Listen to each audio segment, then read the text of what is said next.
aerospace and defense company does next? More jets? Rockets? Spacecraft? Nope. Hawker Siddeley went on a shopping spree, and they didn't just buy other plane companies. They bought companies that made diesel engines and electric motors and transformers and aluminum alloys and even, wait for it, toilets.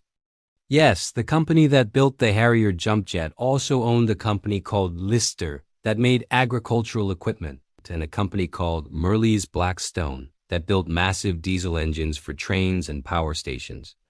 At one point, you could ride on a train pulled by a Hawker Siddeley locomotive, powered by a Hawker Siddeley engine, with its electricity controlled by Hawker Siddeley switchgear.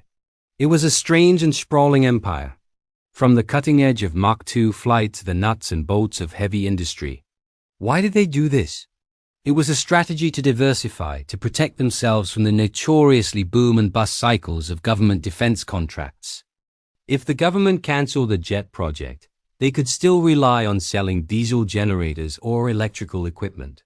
It was a smart business move, but it diluted the brand. Hawker Siddeley was no longer just an aviation legend. It was a vast, faceless industrial conglomerate.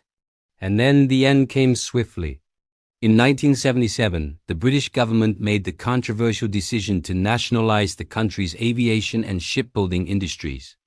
Hawker Siddeley's aerospace and dynamics divisions were forcibly merged with their old rivals, the British Aircraft Corporation, to create a single, state-owned entity, British Aerospace, which today is part of the global giants